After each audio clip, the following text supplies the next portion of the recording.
నమస్తే, welcome to Telugu రాజ్యం. ప్రస్తుతం మనతో పాటు ఉన్నారు అంతర్జాతీయ నిపుణులు మామిడి గిరిధర్ గారు ఉన్నారు. సార్ నమస్కారం. సార్ నమస్తే అమ్మా. నమస్తే. ముఖ్యంగా నేపాల్లో పాలనా ఆర్థిక సంక్షోభానికి గల కారణం ఏంటి? అక్కడ పెద్ద ఎత్తున యువత రోడ్డు మీదకి వచ్చి అదేవిధంగా పార్లమెంట్ భవనంలో నిప్పు పెట్టిన పరిస్థితి. అసలు నేపాల్లో ఏం జరుగుతుంది అంటే ఏం చెప్తారు సార్? అంటే మనకు శ్రీలంకలో కావచ్చు, లేదా మనకు బంగ్లాదేశ్ లో కావచ్చు, లేదా కొన్ని సంవత్సరాల క్రితం మనకు యుక్రెయిన్ లో కావచ్చు, జార్జియాలో కావచ్చు, ఈ ప్రాంతాలంతా కూడాను ఇప్పుడు నేపాల్లో సేమ్ టూల్ కిట్ ఆధారంగా ఈ ఉద్యమాలన్నీ జరుగుతున్నాయి.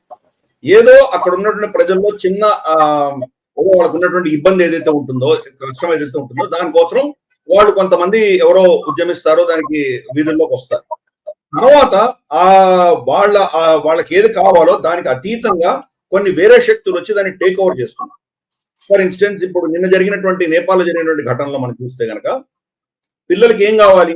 ఆ 26 యాప్స్ ఏదైతే ప్రభుత్వం బ్యాన్ చేసిందో దాన్ని రిస్టోర్ చేయమనే వాళ్ళ కోరిక, అంతే, అంతకు మించి ఏమీ లేదు.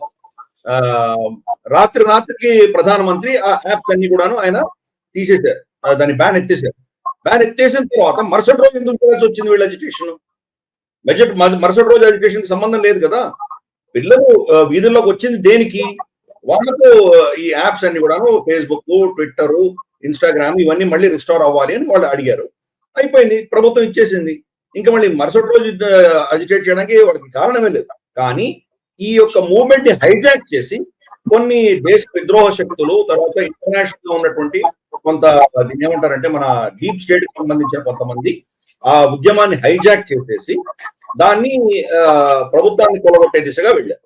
ఇదే టూల్ కిట్ మీరు ఎక్కడైనా చూడొచ్చు. షేక్ హసీనాకు అదే పరిస్థితి. షేక్ హసీనా రిజర్వేషన్స్ తగ్గించాలి అని చెప్పి ఉద్యమాలు కొంచెం బయటకు వచ్చారు. ఆ రిజర్వేషన్స్ అన్నవి ఎప్పటి నుంచో 1971 వాళ్ళకు స్వతంత్రం వచ్చినప్పటి నుంచి ఉన్నాయి రిజర్వేషన్స్. మా 1971 యుద్ధంలో ఈస్ట్ పాకిస్తాన్ గా ఉన్నప్పుడు, ఈస్ట్ పాకిస్తాన్ కి విడిపోతున్నప్పుడు స్వతంత్రం వచ్చిన తర్వాత అప్పుడు 1971 యుద్ధంలో ఏమంటారంటే దానికి సహాయం చేసినటువంటి, యుద్ధం చేసినటువంటి సైనికులు, వాళ్ళ పిల్లలు, వాళ్ళ కుటుంబానికి సంబంధించిన వాళ్ళకి రిజర్వేషన్స్ ఉండినాయి. ఇప్పుడు 50 సంవత్సరాలు అయిపోయింది, ఇంకా రిజర్వేషన్స్ ఎందుకు అని చెప్పేసి పిల్లలు అజిటేట్ చేశారు. అంతే, వాళ్ళ డిమాండ్ అంతే. ఇది తగ్గిస్తే కనుక మా ఉద్యోగ అవకాశాలు ఉంటాయని వాళ్ళు డిమాండ్ చేశారు. అంతకు మించి ఇంకేమీ లేదు. కానీ ఇమ్మీడియట్ గా ఏమైంది? ఆ మూమెంట్ మొత్తం టేక్ ఓవర్ చేసేసి అసంఘటిత శక్తులన్నీ వచ్చేసి షేక్ హసీనా ఇంటి మీద దాడి చేయడము, పార్లమెంట్ మీద దాడి చేయడము, ముజిబుర్ రెహమాన్ విగ్రహాన్ని ధ్వంసం చేయడము, ఇలా మొదలు పెట్టారు. సేమ్ నేపాల్లో కూడా అదే జరిగింది. వాళ్ళ పార్లమెంట్ మీద, వాళ్ళ కోర్టు మీద, తర్వాత వాళ్ళ నేతృత్వం మీద, వాళ్ళ ప్రైమ్ మినిస్టర్ ఇంటి మీద, తర్వాత అంతకంటే ముందు ఉన్నటువంటి ప్రైమ్ మినిస్టర్ ఇంటిని తగలబెడితే కనుక ఆయన భార్య కూడా చనిపోయింది దాంట్లో. వాళ్ళ ఫైనాన్స్ మినిస్టర్ ని వీధుల్లో తరిమి కొట్టడము, ఇవంతా కూడాను పిల్లలు టిక్ టాక్ లో, తర్వాత మనకు యూట్యూబ్, ఇన్స్టాగ్రామ్ చూస్తున్న వాళ్ళు ఈ పిల్లలన్నీ చేయేవాళ్ళు. ఏదో కాలేజీకి వెళ్తున్నారు, వాళ్ళకి ఏదో ఉద్యోగాలు కావాలి, వాళ్ళకి కావాల్సిన ఏవో చిన్న చిన్న కోరికలు ఉంటాయి. కానీ దానికి అతీతంగా ఈ శక్తులు టేక్ ఓవర్ చేసి ఆ శక్తులు ఎవరు అన్నది మనం అన్ని దేశాల్లో సేమ్ ప్యాటర్న్ చూస్తాం. శ్రీలంకలో కూడా అదే పరిస్థితి. శ్రీలంకలో ప్రభుత్వం తీసుకున్న నిర్ణయం ప్రకారం ఆ దేశంలో మొత్తం అంతా కూడా ఆర్గానిక్ పంటలే పండించాలి, కెమికల్స్ ఉండకూడదు అని చెప్పి నిర్ణయించేసరికి వాళ్ళ ఆహారం ఉత్పత్తి తగ్గిపోయి వాళ్ళ ఫారెక్స్ రిజర్వ్స్ కూడా, కోవిడ్ వచ్చింది కదా, అప్పుడు కోవిడ్ వచ్చినప్పుడు టూరిజం తగ్గిపోయేసరికి ఫారెక్స్ రిజర్వ్స్ తగ్గినాయి. దాంతో వాళ్ళకి కొంత సంక్షోభం వచ్చింది. వాళ్ళు ఆయిల్ కొనుక్కోవాలన్నా, వాళ్ళు పెట్రోలియం ప్రోడక్ట్స్ కొనుక్కోవాలన్నా కానీ వాటి అన్నిటికీ కూడా ఆల్మోస్ట్ కొంత ఇబ్బంది వచ్చింది వాళ్ళకి. ఫారెక్స్ లేక ప్రాబ్లమ్స్ వచ్చాయి, కొంత డిలే అవ్వడము, ఇటువంటివన్నీ. అలాగే కొన్ని ఉద్యోగాలు కూడా వాళ్ళు జీతాలు సరిగా ఇవ్వలేకపోవడం, కొంత ఇబ్బంది వచ్చింది. దాని దృష్ట్యా వాళ్ళు ఉద్యమం చేశారు. ఫస్ట్ వీటిని రిస్టార్ట్ చేయండి అని ప్రభుత్వం ఆల్రెడీ స్టెప్స్ తీసుకుంటూ ఉండింది.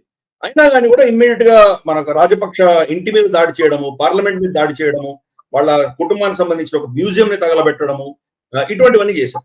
సో ప్యాటర్న్ ఎక్కడ చూసినా ఇదే పరిస్థితి. ఈవెన్ మైదాన్ రెవల్యూషన్ అని చెప్పేసి మనకు యుక్రెయిన్ లో జరిగింది కూడా అదే పద్ధతిలో జరిగింది. వెరీ సిమిలర్ ప్యాటర్న్ అదే పద్ధతిలో మన దేశం మీద కూడా ఆల్రెడీ ట్రై చేశారు. మన వ్యవసాయ చట్టాలకు సంబంధించి కాంగ్రెస్ మేనిఫెస్టోలో ఆ చట్టాలు తీసుకొస్తామని వాళ్ళు రాశారు. మహేంద్ర సింగ్ టికాయట్ ఎవరైతే దాని ఉద్యమంలో చేరాడో ఆయన ఆల్రెడీ చాలా సార్లు ప్రభుత్వాన్ని డిమాండ్ చేశాడు ఈ చట్టాలు కావాలని. అయినా కానీ కాంగ్రెస్, టికాయట్ ఇద్దరు కలిసి దీనికి వ్యతిరేకంగా ఉద్యమం చేశారు. ఉద్యమం చేయగానే దీన్ని ఖలిస్తానీ ఫోర్సులు, తర్వాత ఈ అసాంఘిక శక్తులు ఏవైతే ఉన్నాయో దేశ విద్రోహ శక్తులు దాన్ని టేక్ ఓవర్ చేసినాయి. మొత్తం ఢిల్లీకి వచ్చేటువంటి రహదారి నేషనల్ హైవేని మొత్తం బ్లాక్ చేసేసారు. అలాగే మన షహీన్ బాగ్ సిఏ అప్పుడు కూడా షహీన్ బాగ్ మొత్తం వాళ్ళు కబ్జా చేసి కూర్చున్నారు. కొన్ని నెలలు కూర్చున్నారు, 2 నెలలు 3 నెలలు కూర్చున్నారు. కోవిడ్ వచ్చింది కాబట్టి వెళ్ళిపోవాల్సి వచ్చింది, లేకపోతే కనుక ఇంకా కూర్చునేవాళ్ళు. సో ఇటువంటిది మొత్తం ప్రపంచవ్యాప్తంగా కూడా సేమ్ ప్యాటర్న్ వాళ్ళు చేస్తారు. ఇది టూల్ కిట్ కింద మనం భావించాలి.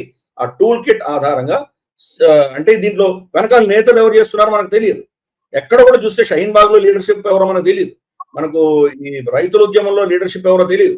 బయటకు వచ్చి దాన్ని అడ్వాంటేజ్ తీసుకున్న వాళ్ళు అరవింద్ కేజ్రీవాల్ కావచ్చు, మనకు టిక్కెట్ కావచ్చు, ఇటువంటి అడ్వాంటేజ్ తీసుకొని ఉండొచ్చు. కానీ వెనకాల ఎవరున్నారో మనకు స్పష్టంగా తెలియదు. శ్రీలంకలో ఎవరు చేశారో ఉద్యమం, ఎవరికి ఈ రోజు కూడా పేర్లు ఎవరు చూడలేదు మనం. అలాగే మనం బంగ్లాదేశ్ లో ఎవరు చేశారో ఆ పిల్లలు ఎక్కడ ఉన్నారు, ఎక్కడ కనిపించట్లేదు మనం. నేపాల్లో కూడా అదే పరిస్థితి. దీని వీళ్ళని ఎవరు ప్రేరేపించారు, వెనకాల ఎవరు తీసుకొచ్చారో ఎవరికి తెలియదు. కాబట్టి ఈ నేతృత్వం లేకుండా వచ్చేటువంటి ప్యాటర్న్ అనేది మనం చూస్తున్నాం. ఇంకా సిమిలర్ ప్యాటర్న్ అంటే వాళ్ళ ఆర్మీలన్నీ కూడాను ఫస్ట్ ప్రభుత్వాన్ని సపోర్ట్ చేస్తాయి. 1 రోజు 2 రోజులు 3 రోజులు సపోర్ట్ చేసిన తర్వాత వాళ్ళకి ఎక్కడి నుంచి ఇన్స్ట్రక్షన్స్ వస్తాయో తెలియదు. ఆర్మీ ప్రభుత్వాన్ని సపోర్ట్ చేయడం మానేస్తుంది. ప్రభుత్వాన్ని సపోర్ట్ చేయకపోయేసరికి ప్రభుత్వాలు కూలిపోతున్నాయి. అదే ఆర్మీ ఆ నేతృత్వాన్ని వాళ్ళు హెలికాప్టర్ తీసుకెళ్లి దేశం బయట వదిలేసి వస్తున్నారు. రాజపక్ష సోదరులు అదే అక్కడి నుంచి వెళ్ళిపోయారు. షేక్ హసీనా అలాగే వెళ్ళిపోయింది. ఈ రోజు కేపీ శర్మ ఓలీని అలాగే బయటకు తీసి వెళ్ళిపోయారు. గతంలో మనకు యుక్రెయిన్ లో అదే పరిస్థితి, జార్జియాలో అదే పరిస్థితి.